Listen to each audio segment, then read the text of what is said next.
First table की first row की first column की वैल्यू लेके आना चाहता हूँ, तो ds डॉट, इसके अंदर मैंने बताया टेबल होते हैं, कौन सा table, first table, zero index पे होगा, उसकी फर्स्ट रो डॉट रोज, फर्स्ट रो भी जीरो इंडेक्स पे होगी, उसका फर्स्ट कॉलम जीरो इंडेक्स से भी आ जाता है, बट अगर कॉलम नेम याद है तो हमें पता है कि टाइटल नेम से कॉलम है, डॉट टू स्ट्रिंग कर देंगे ताकि स्ट्रिंग में, तो वो अब फर्स्ट टाइटल इसमें ले आएगा। इस तरह करके वन बाय वन लाइंस को रीड कर सकते हैं, बट मैं चाहता हूँ सारी की सारी XML नजर आए, तो मैं यहाँ एक लगाता हूँ ASP grid view run server id is equal to gv। मैं ऑटो जनरेट कॉलम वाला ऑप्शन यूज करूंगा कि जितनी कलेक्शन में कॉलम्स हैं वो सारे के सारे आए। तो मैं क्या करता हूँ, gv dot data source, gv is a grid view, उसकी आईडी है is equal to ds dot tables, इसको मैं कहता हूँ कि इसको जीरो इंडेक्स पे जो टेबल है वो दे दिया, and gv dot data point. ठीक है, इसको करते हैं जी रन, ब्राउजर के ऊपर चलते हैं, इसको रिफ्रेश किया, मैं XML क्रिएट की, XML क्रिएट हो गया, अब इसी को रीड करते हैं। तो ये देखेंगे title C#, ISBN 123456 title VB and, तो ये इस तरह से आपकी XML रीड एंड राइट हो सकती है। यही लेक्चर था आज का। अभी पहले तो ये बताएं कि किसी का कोई क्वेश्चन हो XML related, then further discuss करते हैं चीज़ों को। सर एक्सएमएल को यूज कब करते हैं, मतलब इसकी क्या इम्पोर्टेंस है? अच्छा, एक तो मैंने बताया, आप क्लास में थी जब मैं वो डाटा वाली एग्जांपल दे रहा था, स्टोर प्रोसीजर वाली। नेट इशू नहीं, नेट डिस्कनेक्ट हो रहा था मेरा बार बार। तो मैंने बच्चे आई थिंक कोई 5 मिनट लगाए हैं इसके ऊपर, शायद उस वक्त आपका नेट डिस्कनेक्ट हो गया था। मैंने बताया है कि एक तो एजेक्स की जब रिक्वेस्ट जाती है उसका रिस्पॉन्स XML में भी आ सकता है, जेसन में भी आ सकता है, अरे भी आ सकती है, लिस्ट भी आ सकती है। देन डाटा की मनूवरिंग अगर आपने करनी है, मेरे पास डाटा है टेबल में, मैं उसको XML में सेव करवा के आपको दे दूंगा कि ये अपने डाटाबेस में इसको अपलोड कर लें। देन अगर बल्क रिकॉर्ड मतलब 10,000 20,000 रिकॉर्ड डाटाबेस में इंसर्ट करने हैं, तो XML is very fast approach कि आप एक XML स्ट्रिंग बनाएं, एंड ये XML आपके पास रेडी बनी है, तो स्टोर प्रोसीजर को XML दें, स्टोर प्रोसीजर कंप्लीट XML ले लेता है एंड वो उसको इंटरनली एग्जीक्यूट करके आपका मिनट्स का काम सेकंड्स में कर देगा। तो आप इसको यूज कर सकते हो उस पर्पज के लिए भी, डिफरेंट पर्पजेज हैं आप अपनी। अच्छा, अभी मेरे से एक बच्चे ने क्वेश्चन किया था रेगुलर में, हम अपने प्रोजेक्ट में इसको कहाँ यूज करेंगे। अगर तो प्रोजेक्ट के अंदर कोई फीचर है इस तरह का बल्क अपलोड वाला, फिर करेंगे, अगर नहीं है तो नहीं करेंगे। देखिए मैंने आपको लेट्स सपोज के जी वेब सर्वर कंट्रोल करवाए हैं, तो आपके प्रोजेक्ट में कहीं भी कैलेंडर वाला कंट्रोल यूज नहीं हो रहा, तो ये नहीं है कि जी प्रोजेक्ट में तो था नहीं, बट आपने करवाया था तो मैंने तो यूज करना ही था, तो मैंने तो इसको सारी इधर लगा लिया। भाई रिक्वायरमेंट मैटर करती हैं। प्रोजेक्ट आपके अंदर एक प्रोफेशनलिज्म बिल्ड करने के लिए है, ये नहीं है कि आपने जो कंट्रोल यूज की बनाए हैं उस सारों की प्रैक्टिस करनी है। अगर प्रोजेक्ट के अंदर है फीचर तो यूज कर सकते हो, अगर नहीं है, इन फ्यूचर अगर आप डेवलपमेंट लाइफ में जाते हो तो 100% पॉसिबल है कि आप XML के साथ काम करोगे। उस वक्त आपको आइडिया होना चाहिए कि मुझे XML का एटलीस्ट बनाना आता है, मैंने पढ़ी थी। डिफरेंट वेज हैं XML बनाने के, आप उनको किसी भी वे के अंदर उसको यूज कर सकते हो। ठीक है। अच्छा, एक और चीज है कि पता नहीं किसी एक बच्चे ने किसी क्लास के ना ओल्ड अप्रोच यूज की थी। मुझे उसने पता नहीं स्क्रीनशॉट सेंड किया था, वीडियो की थी, मुझे नहीं याद, काफी वीक्स हो गए, 2-3 वीक्स पहले की बात है। तो मैंने करवाया है आपको entity framework with database first, आपका प्रोजेक्ट उसी पे बेस है, एंटिटी फ्रेमवर्क विद डेटाबेस। कोई ट्यूटोरियल देखते हो ना, उसमें execute non query, execute scalar, command reader, data fill, ठीक है, तो ये एक्सेप्टेबल नहीं है। बेशक फीचर आपने उसके अंदर एम्बेड कर लिए, बट एक्सेप्टेबल, मैंने आपको एक चीज क्लास में करवाई नहीं है। अगर आपने यूट्यूब से ही सीखना था तो फिर क्लास क्यों पढ़ी थी? और वो ओल्डेस्ट अप्रोच है, उसको नहीं यूज करना। अगर वही यूज करवानी थी तो फिर क्यों मैंने आपको एंटिटी फ्रेमवर्क करवाया? फिर वही मुझे कहते, मैं वही आपको करवा देता। स्ट्रिंग में क्यूरी लिखो, उसको एग्जीक्यूट नॉन क्यूरी से कॉल करो। अब ग्रिड व्यू कुछ बच्चे इस तरह ही फिल करेंगे, उसमें वो डाटा सोर्स क्यूरी दे के एंड कनेक्शन स्ट्रिंग बना के, तो वो एक्सेप्टेबल नहीं है। मैं उसके कह लेना कि 5 लेट्स सपोज मार्क्स हैं, तो मैं कहना कि सर 0.5 भी दे दें, तो मैं 0.5 भी नहीं दूंगा उसके। एक चीज क्लियरली आप लोगों को डिफाइन की गई है कि entity framework with database first. और आप लोग अगर ये कहो ना कि मैंने कोई टास्क दे दिया और मैंने खुद उसकी प्रैक्टिस नहीं करवाई, तो ऐसे नहीं है। मैंने आपको डाटा को सिलेक्ट करना फॉर लॉगिन, सिलेक्ट करना फॉर ड्रॉप डाउन, सिलेक्ट करना फॉर ग्रिड व्यू, डाटा को इंसर्ट करना, डाटा को डिलीट करना, डाटा को एडिट करना, हर चीज खुद से करके दिखाई है। तो कोई बच्चा ये नहीं कह सकता कि सर ये चीज आपने करवाई नहीं थी एंड प्रोजेक्ट के अंदर आपने ये चीज मांग ली। तो ऐसे पॉसिबल नहीं है कि ये मतलब एक इररेलेवेंट सी बात है। जो चीज मैंने करवाई है, आपको समझ नहीं लगी, आप क्वेश्चन करें। ठीक है, क्लास में मैं पूछता रहता हूँ हाँ जी किसका क्वेश्चन, मैं नेक्स्ट क्लास में भी आके अगर आप ना पूछें, चलें जी आज तो मैंने करवा दिया, नेक्स्ट क्लास के स्टार्ट में पूछ लें, उसके एंड में पूछ लें, सर इसको डिफाइन कर दें। देखिए जो बच्चे क्वेश्चन करते हैं ना, वो कुछ 4-5 हैं, वही डेली बेसिस के ऊपर करते हैं, उन्होंने क्वेश्चन करने होते हैं, वही क्वेश्चन करते हैं, बाकी किसी बच्चे का क्वेश्चन नहीं आया। हाँ मैसेज वगैरह आ जाते हैं बच्चों के, मुझे नहीं आइडिया किस बच्चे का मैसेज होता है किसका नहीं। क्यूरी होती है, हाँ प्रोजेक्ट टाइटल किसी का हो, कोई इस तरह का हो, फिर उसके टाइटल से याद रहता है कि हाँ ये बच्चे का इस तरह, क्योंकि अभी तो आप सेम पेज बना रहे हो सारे के सारे लॉगिन, तो मुझे नहीं आइडिया कि कौन सा बच्चा क्वेश्चन कर रहा है किसका क्या टाइटल है। तो कोई इशू है तो मेरे से डिस्कस करें। ठीक है, वो काफी बच्चों का ये था जी, save DB dot save changes के ऊपर एरर है। मैंने काफियों को खुद रिप्लाई नहीं किया, काफियों को मैं खुद लेट से करता था, 4-4 5-5 घंटे बाद किया, और मोस्टली के रिप्लाई आ जाते थे सर हो गया है। वो पता नहीं आपकी क्लास में से कितने थे, रेगुलर में से कितने से, नो आइडिया। उसकी रीजन यही थी कि मैसेज पॉसिबल ही नहीं है कि मैसेज करो और मुझे ना पता चले। मैसेज पता चलता है, मेरी अपनी मसरूफियात होती हैं, मैं इसको रीड नहीं करता, क्योंकि रीड कर लिया तो फिर तो कोई पता नहीं है कि कौन सा मैसेज है, यूनिवर्सिटी से इतने मैसेज आ रहे होते हैं, तो मैं उसको अनरीड में पड़ा रहने देता हूँ कि जब फुर्सत मिलेगी तो मैं उसको रीड करूंगा। तब तक काफी बच्चों के रिप्लाई मैसेज आ जाते हैं कि सर हो गया, तो वो बेटर है बच्चा ही। मैं उसका मैंने सोल्यूशन बताया हुआ है, डिबगिंग करो, उसको मॉडल को डिलीट करो, देखो सारे कॉलम्स को वैल्यू प्रोवाइड हो रही है। अगर किसी ने ड्रॉप डाउन लगाई हुई है तो ये देखना है कि वो drop down is post back load में मैनेज किया है कि नहीं किया, वरना वो सिलेक्टेड वैल्यू आपकी जीरो है, डेटाबेस में इंसर्ट नहीं करेगा, वो फॉरन की एरर देगा। ये कल भी एक बच्चे ने क्वेश्चन किया था, पता नहीं रेगुलर से था कि सेल्फ से था, तो मैंने उस बच्चे को बताता रहा, फिर मैंने उसको कहा बच्चे डिबगिंग करो, मुझे नहीं आइडिया आपकी क्लास में है तो डिबगिंग करो। डिबगिंग के लिए ब्रेक पॉइंट लगा के लाइन को one by one, line by line read करो। वो एरर 100% इधर से ही सॉल्व होना है, फॉरन की देखें आपकी कि वो उसी के अंदर है। पॉसिबल ही नहीं है कि ये जो मैंने 4-5 सोल्यूशन बताए इनमें से एक ना लगे। ठीक है, ये सारे कर लेते हैं, उसके बाद फिर मुझे बताएं कि सर ये भी कर लिया, ये भी कर लिया, ये भी कर लिया, ये भी कर लिया, उसके बाद फिर आंसर करना बनता है। बट पहले एरर आए और आप स्क्रीनशॉट बनाए और कहीं सेव चेंजेस पे, क्योंकि मोस्टली बच्चों का सेव चेंजेस पे एरर है, और यही प्रैक्टिस है। अगर सेव चेंजेस मैंने करवा देना तो फिर तो कोई फायदा ना हुआ। तो प्रैक्टिस करें, लर्निंग होगी आपकी। अब एक वीक रह सर गया। हाँ जी। सर मेरा एक एरर आ रहा है, मैं उसको काफ़ी ट्राई कर चुका हूँ, डिफरेंट एरर मेथड थे है क्या? उस। Sir could not load type जो इनहेरिट वाली है ना, वो सर। उसका बच्चे स्क्रीनशॉट भेजना मुझे, एंड सर मैंने देन मैं भेजा था आपको, कब? कल भेजा था सर। रात को के दिन को, किस वक्त? सर शाम टाइम। चलें एक दफा फिर रिमाइंडर भेज देना, ठीक है।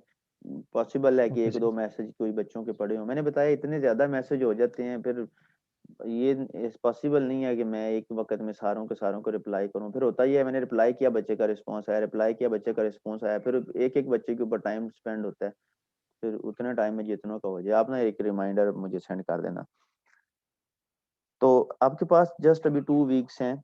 काम करने वालों के लिए 2 वीक्स बहुत ज़्यादा हैं, ना करने वालों के लिए मैंने कभी नहीं कहा कि मुझे एक फुल फ्लेज वेबसाइट चाहिए। मैंने आप लोगों से लेके कहीं डिप्लॉय नहीं करनी। आप लोगों की लर्निंग है, जितनी प्रैक्टिस कर सकते हैं कर लें। मुझे नहीं आइडिया कि आप लोगों को 8th सेमेस्टर में कोई डेवलपमेंट का सब्जेक्ट ऑफर होता है कि नहीं होता है। शायद मोबाइल अगर अभी नहीं पढ़ रहे तो होपफुली फिर 8th सेमेस्टर में हो। बट अगर इसमें थोड़ी प्रैक्टिस कर ली है तो डेवलपमेंट एक ही तरह की होती है, वो जिसमें मर्जी कर लें। सिंटैक्स डिफरेंट हैं, चीजें तो एक ही हैं। असल में आपकी एट द एंड लॉजिक है। मैं वो लॉजिक क्रिएट करना चाहता हूँ आपके अंदर। ऑनलाइन क्लासेस हैं, थोड़े मसले रहे हैं कि मतलब जिस तरह से मैं चाह रहा था उस तरह से प्रोजेक्ट स्पेशली नहीं हो सका। सर राइटर्स टैग्स को हम रीड कर सकते हैं क्या एक्सएमएल में?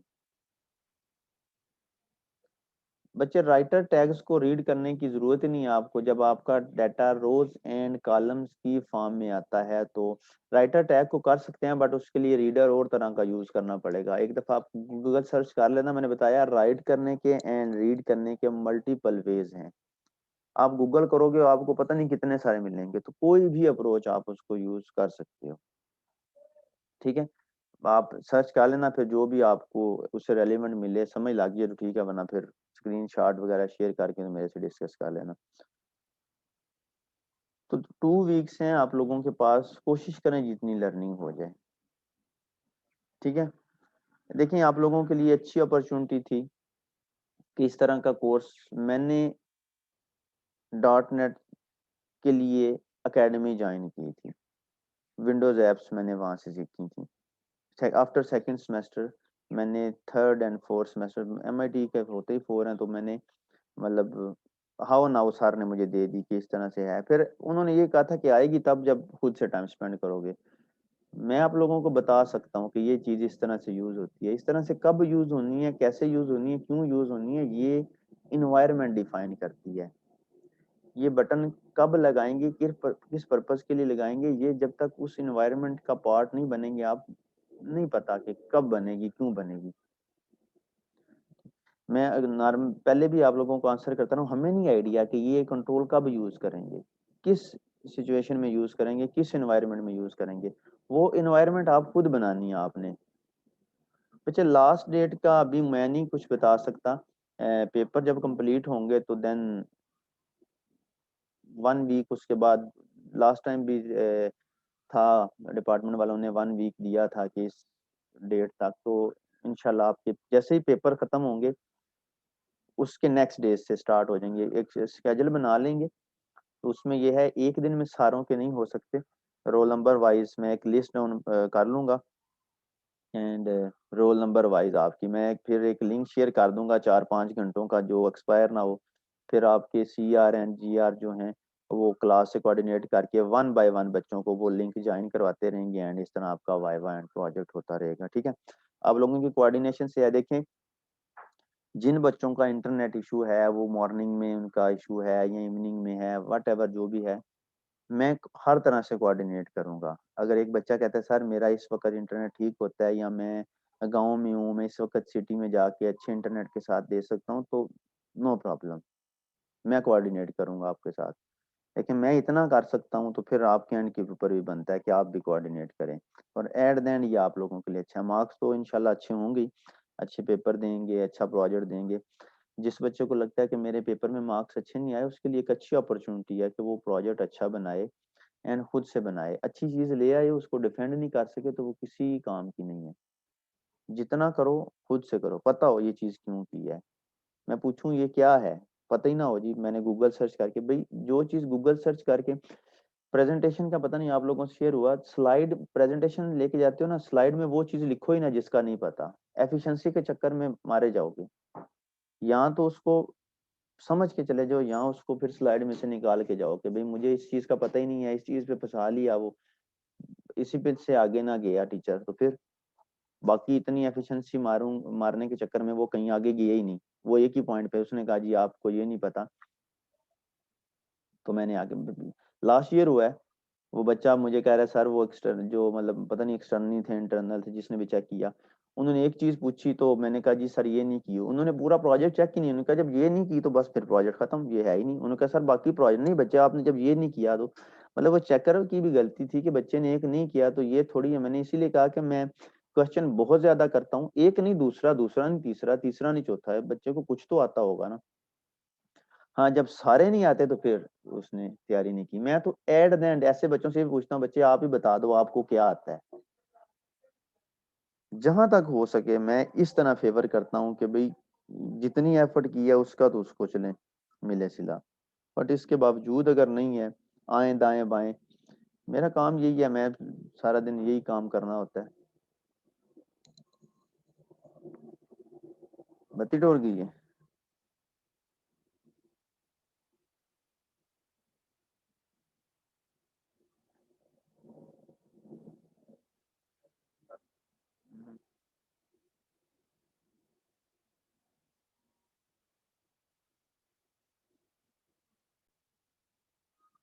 हाँ जी।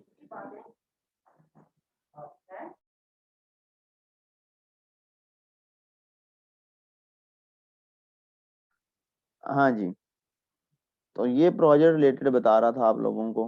बाकी ये है कि आप लोगों को रिक्वायरमेंट अपनी क्लियर होंगी, अगर किसी बच्चे को नहीं है वो मेरे से डिस्कस कर सकता है।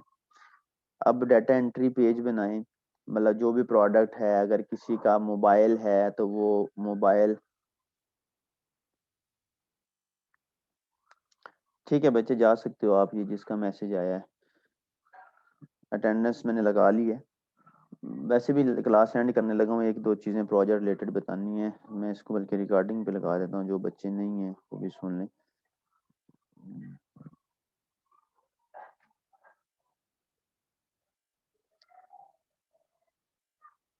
रिकॉर्डिंग हो रही है। अच्छा उसमें ये है कि जिसका लेट्स सपोज मोबाइल शॉप है, कोई ई कॉमर्स वेबसाइट है, कोई बुक स्टोर है, जो भी है, उसके अब प्रोडक्ट डाटा एंट्री फॉर्म की तरफ चले, उसकी लिस्टिंग करे। इमेज आप लोगों ने उसकी सेव करनी है, देन फोल्डर में इमेज एंड फाइल का नेम जो है वो कॉलम में, फाइल का नेम सेव करना, उसका पाथ नहीं सेव करना। पाथ सेव करोगे तो अगर वो किसी और डायरेक्टरी में जाता है तो फिर पाथ गड़बड़ करेगा। पाथ हम लोग कोड में हार्ड कोडेड कर देंगे, फाइल का नेम जस्ट उसका फाइल का नेम प्लस एक्सटेंशन उसकी सेव करवानी है। देन अगर देखें जान नहीं छुड़वानी इससे, जान छुड़वाने का वर्ड इसलिए यूज कर रहा हूँ कि लेट्स मोबाइल का किसी का प्रोजेक्ट है तो वो इस तरह करेगा, मोबाइल नेम कंपनी एंड चलें जी मेगा पिक्सल खत्म। भाई एटलीस्ट 10 to 15 कॉलम्स तो मैं बता सकता हूँ अभी आपको, मेगा पिक्सल क्या है, स्क्रीन रेजोल्यूशन क्या है, किस कंपनी का है, कलर कौन सा है। और ये जो चीजें हैं ना, ये pre define like colour companies, ये आपने ड्रॉप डाउन यूज करनी है, ना कि टाइप करे जी कोई सैमसंग का रहा है, कोई सैमसंग में से ए उसने खत्म कर दिया और वो सैमसंग में नहीं रहा। इनके लिए भी बेस्ट अप्रोच यही होती है कि एक मॉड्यूल बनाया जाए कंपनीज का, जहां कंपनी ऐड हो, एडिट हो, डिलीट हो, और ड्रॉप डाउन वहां से फिल हो के आए, फिर ड्रॉप डाउन से कंपनी सेलेक्ट करे। अगर किसी के बुक का है तो वो बुक की कैटेगरी की पहले बनाए, टेबल बनाए, जिसके अंदर मतलब वो मतलब इस्लामिक बुक्स हो, मैथमेटिक्स हो, वो ड्रॉप डाउन वहां से फिल करे जहाँ बुक इंसर्ट हो रही है। इस तरह की जो भी आपको पता होगा कि ये वाली चीज एक कैटेगराइज करती है तो उसको टेबल से मैनेज करें। बाकी अगर किसी को फिर भी कोई डाउट हो तो वो मेरे साथ डिस्कस कर सकता है कि ये सर ये प्रोजेक्ट है, पहले कोशिश करें जितना खुद से एक्सप्लोर कर सकते हैं, ठीक है।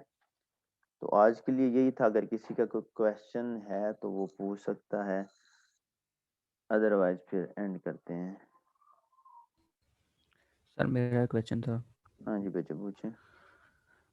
सर वो स्टोर प्रोसीजर को मतलब आप जब अल्टर करते हैं ना तो हम्म। वो चेंजेस आती नहीं है विजुअल में, फिर आपको दोबारा वो मॉडल डिलीट करके हाँ जी वो क्रिएट देख करना लें, जरा पड़ता है। देख लें किस तरह से करना है। स्टोर प्रोसीजर अगर आपने अपडेट किया है तो उसके लिए करना ये होता है कि आप EDMX फाइल को ओपन करें,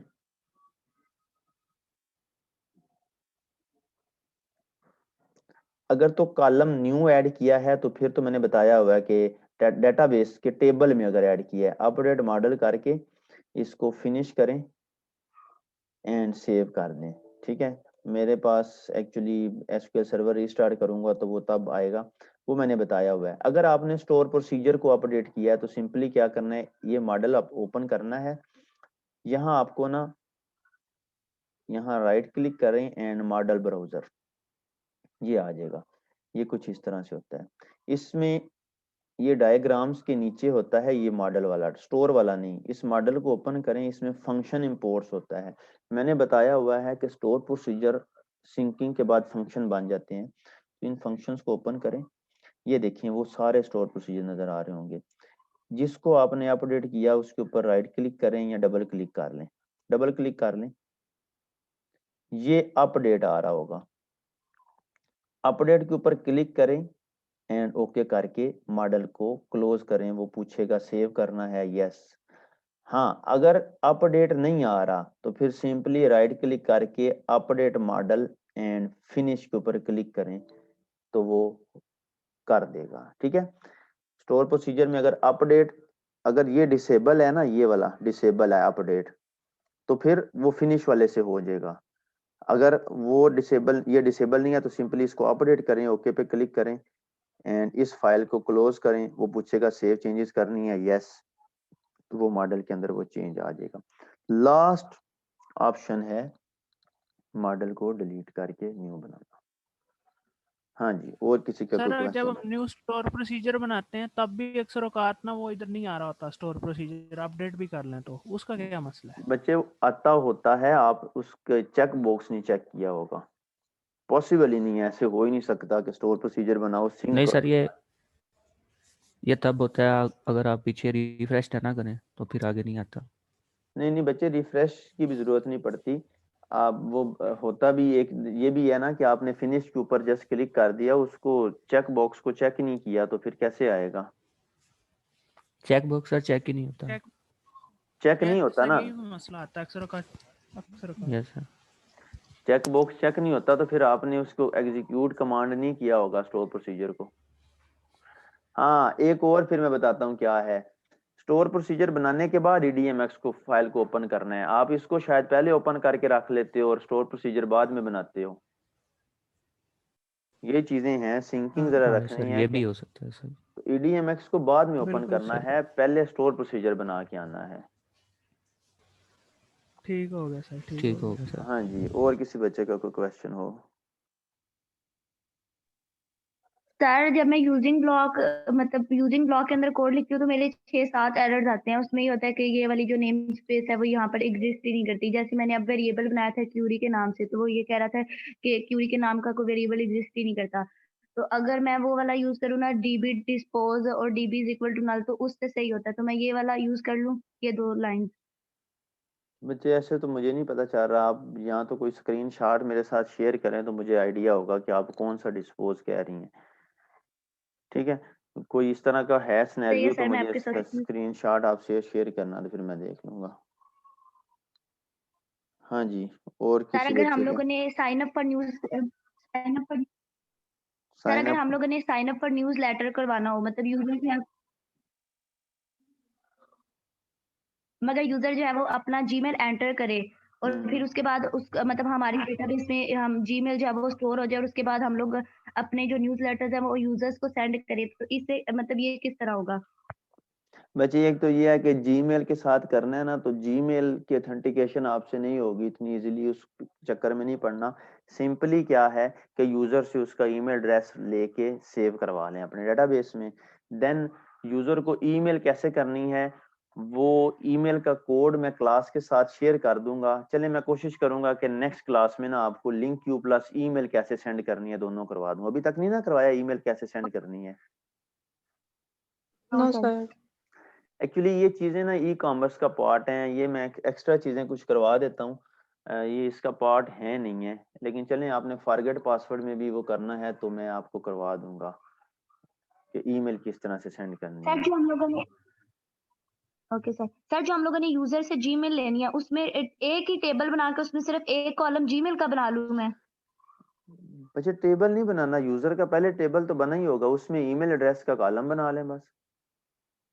ठीक है सर, और थैंक यू। वो नॉर्मली वही होता है जिससे उसने साइन अप किया होता है। अगर उसने साइन अप किया हुआ है ना, पासवर्ड एंटर करके लॉगिन कर सकता है। ये आपको पता है आप किसको यूजर कह रही हैं, यस कोई सर। क्लाइंट है तो उस अगर आपके पास उसका ईमेल एड्रेस है तो आप उसको ईमेल सेंड कर सकते हैं। सर मेरा ब्लॉग वाला प्रोजेक्ट है ना, और हम्म। ज्यादातर जो ब्लॉग्स होती है उनमें साइन अप का पेज नहीं होता, मतलब जितने भी लोग आते हैं वो वैसे ही विजिट करते हैं। और उस ज्यादातर जो ब्लॉग्स मैं होती है ना समझ उनमें गया हूँ, न्यूज़ मैं लेटर का होता है, समझ गया मतलब हूँ। यूजर जो है वो अपना अच्छा ये है ब्लॉगिंग है ना, तो इसको डेटाबेस के साथ करना, ये ना हो कि आप जस्ट वो HTML के पेजेस बना के ले आए तो वो मार्क्स नहीं देगा। आपने एडमिन पैनल उसका बना के ब्लॉग जो है उनको कैसे कंटेंट उनके कैसे एडिट हो रहे हैं, किधर से आ रहे हैं, क्या कैटेगरी है, ये सारी चीजें मैनेज करनी है। Yes sir. ठीक है। तो सर इसके लिए क्या होगा, तो यूजर ने अगर साइन अप नहीं किया हुआ? साइन अप नहीं किया हुआ बट फिर आपने ईमेल्स तो रखनी है ना, आपने कोई रिकॉर्ड तो रखना है ना, टेबल ऐसा होगा जिसमें ईमेल्स होंगी यूजर्स की जिन्होंने सब्सक्राइब किया हुआ बेसिकली। सर मैं वही आपसे पूछ रही हूँ, अगर मैं डेटाबेस में एक टेबल बना लूं, मतलब हाँ जिसमें सिर्फ ठीक एक ही है, वो कॉलम होगा सही जिसमें बता रही यूजर हैं का आप। जीमेल होगा। एग्जैक्टली आप उसमें फिर ओके सर। टेबल में एक प्राइमरी की रख लें, बेशक आईडी कोई रख लें, एंड साथ में ईमेल यस सर। एड्रेस रख लें, एंड एक डेट टाइम भी रखें कि इसने कब सब्सक्राइब किया था। ठीक है। ओके सर, और थैंक यू। देखें ये मैं बता रहा हूँ, फाइनल ईयर भी कोई प्रोग्रामिंग करता है तो कुछ एडिशनल फीचर्स इंफॉर्मेशन होती हैं जो आप रख सकती हैं। आईपी एड्रेस उसका सेव कर सकती हैं। कोड होता है आपसे वो कौन आपको सा बता, एड्रेस है? आईपी एड्रेस, वो कि जब सब्सक्राइब किया था ओके इसने सर। कौन सा आईपी एड्रेस यूज किया था। मैं बता रहा हूँ ये हिडन फील्ड्स हैं जो आप रख सकते हैं डेटाबेस के अंदर, कि उसने किस आईपी एड्रेस से मुझे सब्सक्राइब किया है। नहीं रखना ना रखें, बट ये बता रहा हूँ एडिशनल चीजें आप खुद से भी सोच सकती हैं कि और मुझे इस तरह की क्या चीज मेरे पास होनी चाहिए। हाँ जी, किसी और का थैंक कोई यू सर। क्वेश्चन? वेलकम। हाँ जी, किसी और का कोई क्वेश्चन?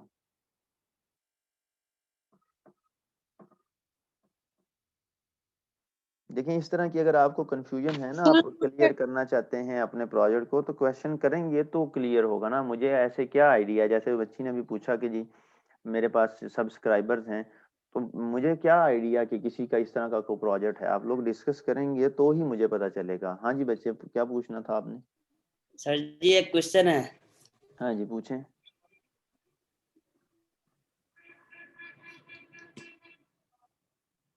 बच्चे पूछें। सर ये जो डाटा टेबल यहाँ पे हमारे पास .cs फाइल में हमने बनाया है, जो लाइब्रेरी ऐड करके आप बता रहे थे, ये डाटा टेबल सेम है डाटा टेबल वो जो बूटस्ट्रैप और jQuery के थ्रू हम लाइब्रेरी ऐड करके यूज करते हैं, नहीं नहीं वही वाला बच्चे, या कोई और है? वो और चीज सर है, वो अगर हमने अपने जावास्क्रिप्ट का है। अच्छा एक मिनट, वन बाय वन मैं एक को आंसर दे दूं फिर दूसरा पूछ लें। वो और है, वो jQuery डाटा टेबल हो रहा है, ये हो रहा है, ये वेरिएबल टाइप है, वो चीज हो रहा है। वो ग्रिड व्यू के ऊपर आप स्टाइल शीट अप्लाई कर देते हो तो वो और चीज है, उसने डाटा टेबल का नाम दिया हुआ है उसको। ठीक है सर। हाँ जी अब पूछें।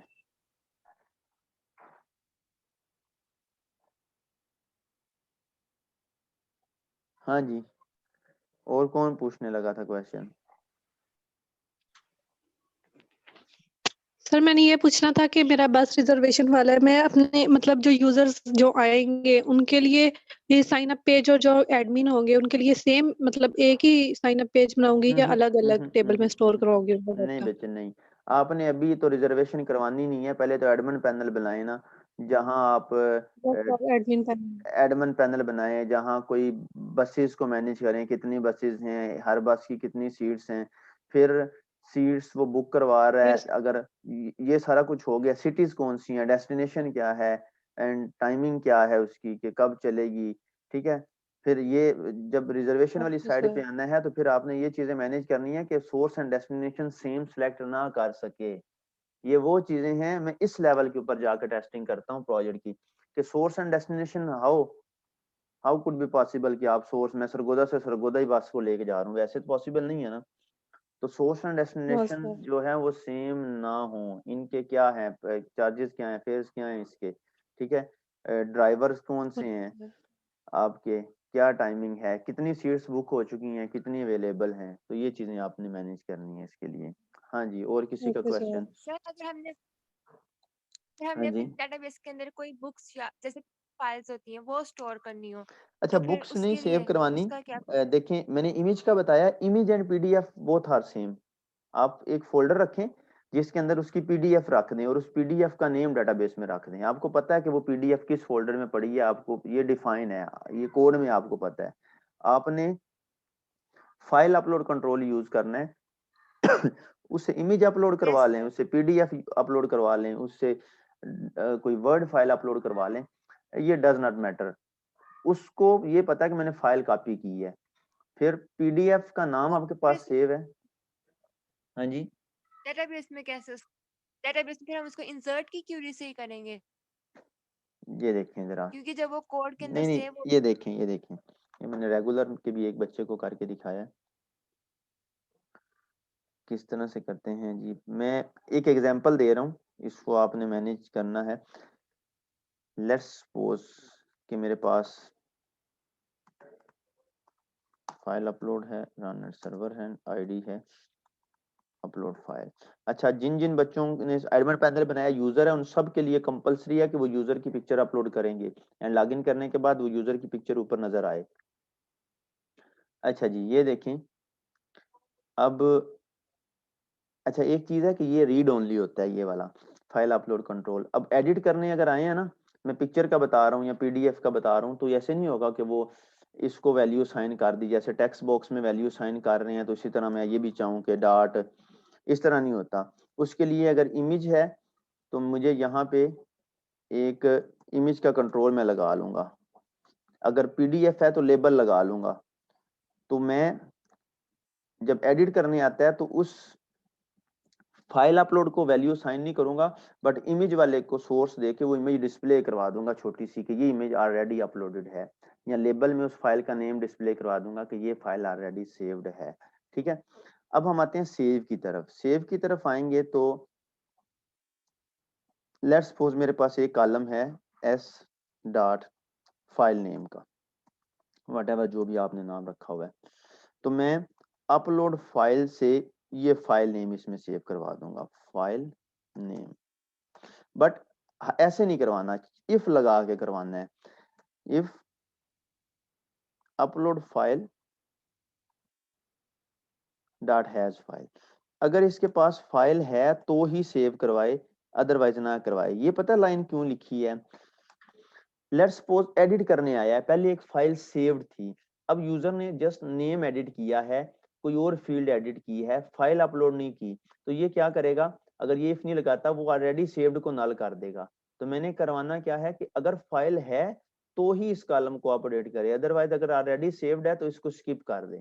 तो इस तरह आपने उस कॉलम के अंदर फाइल का नेम और फाइल को अपलोड करने वाला कोड जो है वो बेशक इससे ऊपर कर लें, या सेव चेंजेस के बाद आप उस फोल्डर, कोई फोल्डर बनाया हुआ है, तो जैसे मैंने आपको सर जब कोड हम कर... फाइल हाँ वाला जी, कंट्रोल तो हमारे ब्राउजर में उसका नेम शो होता है, हम चाहते हैं कि ब्राउजर में वो पीडीएफ शो हो तो फिर उसका नहीं बच्चे, इस तरह क्या पीडीएफ शो तरीका? नहीं हो सकती, पीडीएफ नहीं शो होगी इस तरह।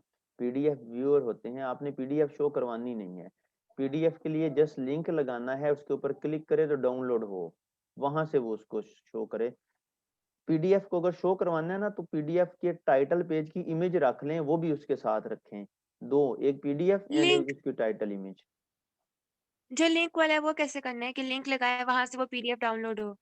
लिंक बटन एक लगाएं, उस बटन के ऊपर जैसे ही क्लिक करे, लिंक बटन बेसिकली बटन ही होता है, तो डाउनलोड का कोड मिल जाता है। गूगल से सर्च कर लें, ना मिले तो फिर मुझे आप बताना, मैं शेयर कर दूंगा। वो 4 लाइन का कोड है, वो जस्ट पाथ मांगता है कि मुझे पाथ दे दो, वो फाइल कहाँ पड़ी है, वो उसको डाउनलोड करवा देता है ऑटोमेटिकली। Okay sir. और सर अगर हमने इसी तरह डेटाबेस में कोई ऑडियो स्टोर करवानी हो बच्चे, तो ऑडियो हो, पीडीएफ हो, इमेज हो, सब के लिए सेम ही है।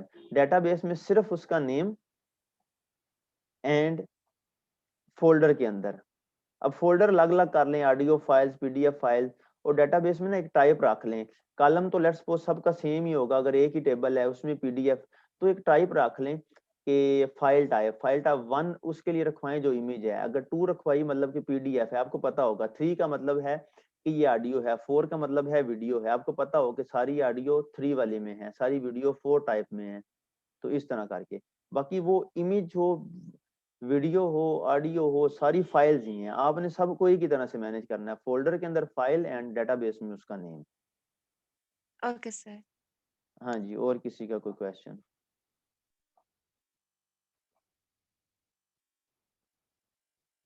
ठीक है, अगर फिल वक्त किसी का कोई क्वेश्चन नहीं है तो एंड करते हैं। बाकी क्वेश्चन हो तो आप लोग पूछ लेना, नेक्स्ट क्लास में पूछ लेना, अभी 1 वीक है तो अच्छे से प्रोजेक्ट करें।